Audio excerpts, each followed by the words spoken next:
가족들과 함께하는 채널 우리 아이 연구소. 6살 자폐 진단 받은 나마를 내년에 병설 유치원 일반반에 보내려는데 고민이 되어 도움을 구합니다. 현재는 통합 어린이집에 재원 중이고 이번에 유치원 특교자에 지원해서 4순위 지원한 병설 일반반에 배치를 받았습니다. 1순위에서 3순위에 통합반이 있는 유치원을 지원했지만 비교적 기능이 좋아 순위에서 밀렸다고 들었습니다. 일반반이라도 보내려는 이유는 우선 집 앞 초등학교로 진학을 하려면 같은 학교 병설 유치원에서 적응해 보는 게 도움이 될 것 같아서이고요. 만약 적응에 큰 어려움이 있다면 입학 전에 다른 학교를 알아보려고 합니다. 그런데 어제 통지서를 받으러 유치원에 방문했는데 원감으로 보이는 분이 교무실에서 이 유치원에 오면 불편한 점에 대해 수도 없이 이야기를 하셨습니다. 저는 당연히 아이의 특성이나 기능에 대해 먼저 물으실 거라 생각했는데 아무것도 묻지 않으시고 지금 있는 24명 정원도 선생님이 부족한 상황이라며 오지 말라는 말만 하지 않았을 뿐 제발 오지 않길 바라는 것처럼 다양한 이야기를 하셨습니다. 심지어는 학교 앞 큰 공사가 예정되어 있는데 알고 있냐며 공사가 진행되면 뒤로 돌아 들어와야 된다. 우리는 밥을 2층에 올라가서 먹어야 한다는 등 이동이나 학습에 도움이 필요 없다고 말씀을 드렸지만 어쨌거나 저희 아이가 안 왔으면 하는 느낌으로 이야기를 하셨어요. 자신이 단설에서 도움반 어머님들을 봤는데 초등학교도 대부분 결국에 특수학교로 가게 되더라고 그쪽을 알아보는 식으로 말씀을 하셨어요. 너무 당황스러워서 저도 다시 생각은 해보겠다고 말씀드리고 나왔는데 집에 와서 생각하니 너무 서럽고 다 하지 못하고 나온 말들이 자꾸 생각나고 순간순간 심장이 크게 뛰었습니다. 유치원의 입장도 이해는 가지만 이렇게까지 선생님들도 다 앉아 계시는 교무실에서 저한테 대놓고 불편한 이야기를 듣게 되니 아이가 입학을 해도 환영받지 못하겠다는 생각에 고민입니다. 이러한 상황에서 병설 유치원에 진학을 하는 게 맞을까요? 입학한다면 유치원에서 지원을 받을 다른 방법이 있을까요? 참고로 아이는 집 앞 초등학교에 꼭 가고 싶다고 자신도 초등학생 되고 싶다고 말하곤 합니다. 장애 등급은 받지 않았고 글쓰기와 말하기, 착석에 어려움이 없는데 지시 수행이 안 될 때가 많고 때때로 붕 떠 있는 듯 산만해지고 엉뚱한 말을 하는 등 말이 들리지 않는 것처럼 행동할 때가 있습니다. 병원에서 아빌리파이 복용을 권해서 곧 복용할 예정입니다. 제가 겪은 일은 학교 가는 길에서 본 다른 어머님들에 비해 대단한 일도 아니겠지만 편견을 몸소 느끼고 나니 정신이 번쩍 들고 어려움을 겪어내신 어머님들이 존경스럽습니다. 아이를 위해 어떠한 선택이 좋을지 제가 어떠한 마음과 태도로 준비해야 할지 도움을 부탁드립니다. 당연히 그 관리하는 사람 입장에서는 아무래도 지금 관리하는 것도 어렵고 그런데 조금 더 어려움이 예상되는 아이가 오겠다고 하면은 당연히 이제 여러 가지 그 좀 방어적으로 할 수밖에 없는 그럴 수 있을 것 같아요. 그럴 수 있을 것 같고 우리 아이들이 우리는 너무나 사랑하는 우리 아이들이지만 우리 아이들을 다 환영해주고 그런 세상은 없어요. 우리도 다 어디 가서 다 환영받고 그러진 않잖아요. 그러니까 저는 그냥 그냥 그럴 수 있다고 그냥 생각해요. 저는 그럴 수 있어요. 그럴 수 있고 우리도 다 경험 있고 저도 지연이 어릴 때 이렇게 문의 같은 거 하면은 정말 대놓고는 그러시는 분은 없지만 이렇게 느껴지는 게 있잖아요. 그거는 이제 지금부터 어머니가 앞으로 많은 날들을 겪어야 되는 건데 근데 저는 그거를 아이 입장에서 우리 승아 선생님 얘기처럼 아이는 집 앞에 있는 학교로 가는 게 제일 좋아요. 그리고 그 학교 안에 지금 유치원을 보내겠다고 하는 거잖아요. 거기 유치원에 가서 친구들을 사귀고 그다음에 그 친구들이랑 같이 초등학교를 들어가잖아요. 그러니까 되게 좋은 선택인 것 같아요. 좋은 선택인 것 같고 그 원감 선생님이 이 아이의 모든 인생에 다 쫓아다니면서 뭐라고 하지 않잖아요. 그러니까 저는 그냥 그거를 너무 신경 쓰지 말고 아이가 이 학교를 갔을 때 예상되어지는 장점을 좀 생각을 해서 그 다음에 아이가 이 학교를 갔을 때 그 원감님이 얘기하는 것처럼 생각되어지는 단점을 이렇게 좀 적어서 보고 그래서 어떤 거를 더 기준으로 할 거냐를 좀 생각해가지고 그러니까 이사를 갈 게 아니면 사실 집 앞에 있는 학교를 보내는 게 제일 좋을 것 같아요. 제일 좋고 그리고 글쎄 저는 그렇게 생각해요.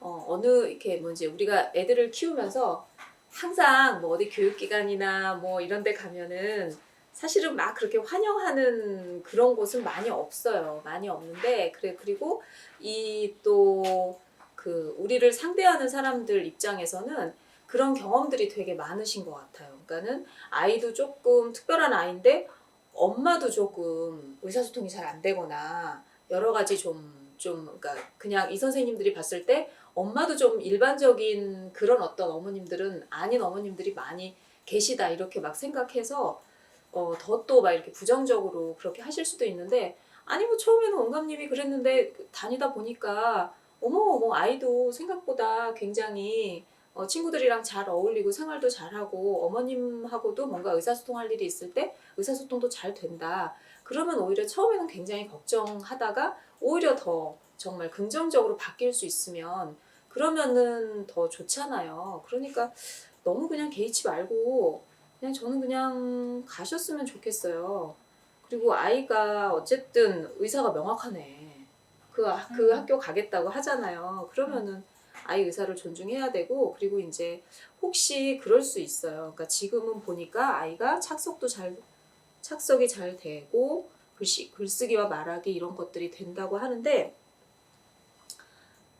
사실 우리도 이제 다 아이를 키워봤지만 제일 중요한 거는 글쓰기 말하기 뭐 이런 거보다는 지시 따르기가 일단 잘 되고 어쨌든 여러 아이들이랑 이렇게 있을 때 잘 묻혀야 돼요. 그래서 그런 것들이 좀 가능한지 이런 것들을 한번 보세요.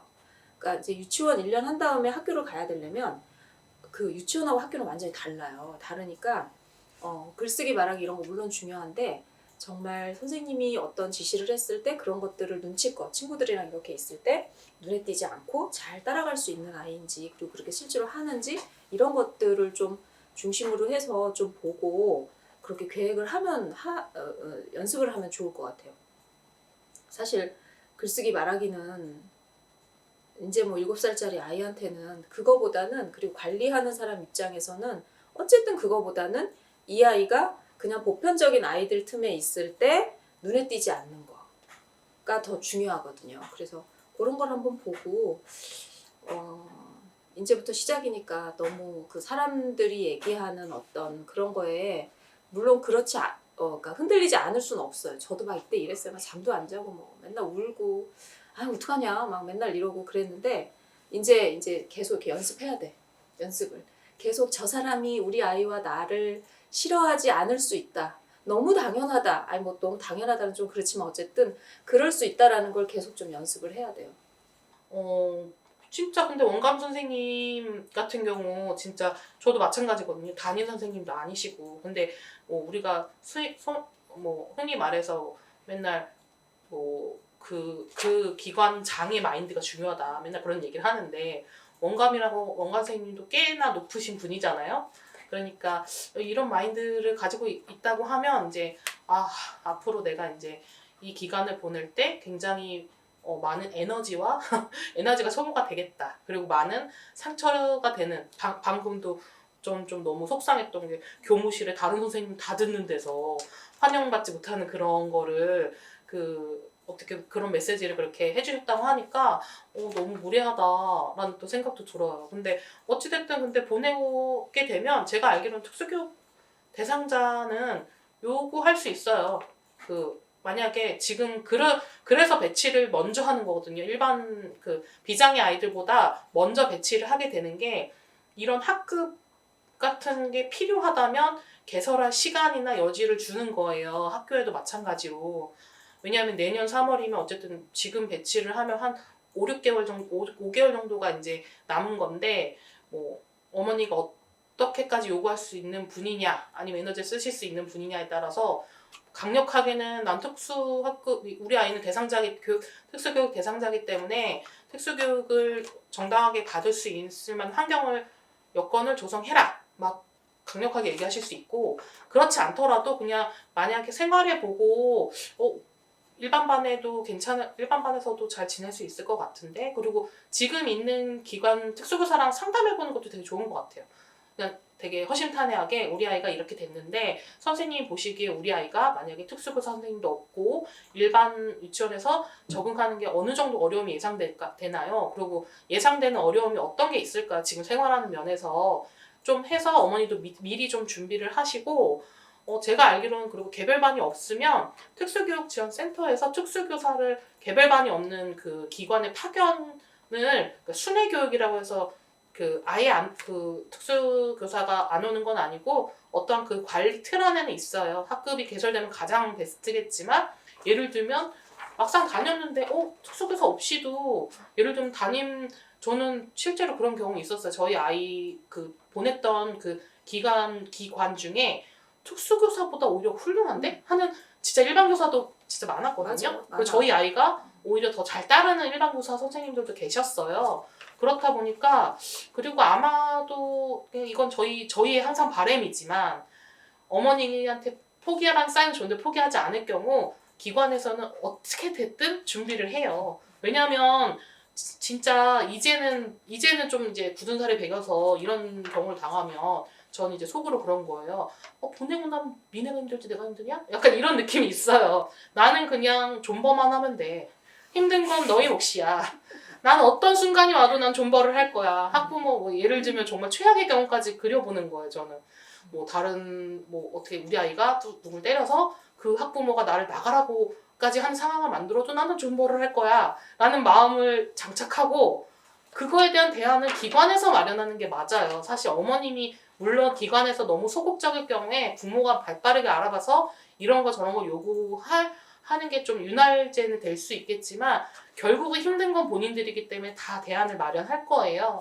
그렇기 때문에 어머님이 너무 많은 걱정은 안 하셔도 되지만, 지금 현실적인 준비로는 지금 다니고 있는 기관의 특수교사랑 그렇게 해서 좀 그 교류를 해라. 그리고 저는 기관을 옮길 때 꼭 그 특수교사 선생님의 좀 뭐라고 해야 되지? 이 아이의 그런 하나의 아마 여지까지는 아니지만 IP 했던 그런 것들 기록물을 복사하면서 어떻게 지금 지내고 있었고, 어떤 걸 좀 이 아이의 특성에 대해서 어머님한테 직접 말하기는 좀 어렵지만 선생님들끼리 교류할 수 있게 서류를 써달라고 하거나, 아니면 저희 아이 같은 경우는 이제 필요하면 통화도, 졸업했지만 서로 통화도 하셔가지고 그렇게 도움을 받기도 했거든요. 그 현실적인 도움들은 이미 사순이고 가야 되잖아요. 여기 안 가도 어쨌든 사순이 이하로는 아마도 어머니가 일반반을 다 쓰셨을 거고, 통합반이 있는 경우도 지금 과밀 지역에서는 다 거의 떨어졌다고 하니까 그런 준비를 좀 하시면 될 것 같고요. 우선은 원감 선생님이 담임을 겸임하시는 분인지 아닌지 잘 모르겠어요. 그러니까 이 원감 선생님은 일반 담임들이 맡았을 때 지원이 없는 상태에서 아이들을 24명 돌봐야 되는데 지원이 필요한 친구가 왔을 때 좀 버거워질 수 있는 거를 미리 막아주시는 걸 수도 있고, 담임을 겸임하신 분 수도 있는데, 원감 선생님이 또 민감한 이유도 있을 수 있는 건 뭐냐면, 이런 지원이 필요한 친구들이 왔을 때 그 일을 원감 선생님들이 맡으시는 경우들도 많은 거예요. 지원할 때. 왜냐하면 담임들은 각자 아이들을 통솔하고 있는데 이 아이가 담임 혼자만으로 통솔이 안 되고 조금 지원이 필요할 때 원감 선생님이 투입되는 경우들이 많아가지고 본인의 당면 문제일 수도 있어요, 이게. 그래서 그거는 뭐 상황이 어떤지 잘 모르겠는데, 그냥 좋게 생각하면 우선은 사실은 안 오시면 좋다, 우리는 지원 제대로 못 해드린다라고 했다가 정말 딱 결정이 나고 나면 그래도 어차피 우리 식구인데 하고 좀 잘해주시기를 우리는 좀 바라는 거고, 어쨌든 정말 이 소통을 해줄 담당 특수교사가 없는 거니까 어떤 갈등이 생기거나 아니면 우리 아이에 대한 이해를 구해야 될 때 엄마가 조금 더 신경을 쓰셔야 되는 거는 맞죠. 그러니까 반 친구들한테든 담임 선생님한테든 우리 아이는 이런 특성이 있고 이런 지원이 좀 필요해요를 어머님이 다 좀 맡으셔야 되는 거여서 조금 버거우실 수도 있지만, 그냥 이 정도 발달의 친구면 또 잘 해나갈 수 있는 희망들도 많아가지고 저는 만약에 되게 좋다는 학교, 좋다는 병설 유치원인데 우리 집 앞은 아닌데 좋아서 보내려고 해요. 그럼 다시 생각해보라고 모르겠는데 맞아요. 집 앞 초등학교 병설 유치원은 음. 무조건 고해요. 네. 가야 돼요. 음. 그리고 그 선생님한테는 또 새로운 이미지를 심으면서 인식을 바꿔나가고 도움을 받으면 될 것 같아서 그냥 진짜 보내는데 어떻게 하면 조금 더 효과적일까? 그거를 좀 생각해야 될 단계인 것 같아요. 어쨌든 그거를 꼭 잊으면 안 돼요. 학교 문 안에 들어가면 그때부터는 학교 책임인 거야. 얘가 밖에 나와야 그 다음에 이제 내 책임인 건데 근데 막 그거를 너무 악용해가지고 어쩔겨 니네가 알아서 해 이렇게 하라는 얘기가 아니잖아요. 근데 어쨌든 학교 안에 들어간 이상 이 아이의 그 안에서 모든 것들은 이 학교에서 알아서 하는 거니까. 근데 요즘에는 이제 너무 그걸 또 어머님들이 악용해가지고 배째라 막 이러시는 분들도 많이 계시대요. 그래서 학교 선생님들이 좀 힘들다고는 하시더라고. 근데 어쨌든 기본적인 생각은 이거는 당신들이 책임이죠 라는 거는 꼭 반드시 어머니가 기억하셔야 돼요. 발달장애인 가족들과 함께하는 채널 우리 아이 연구소.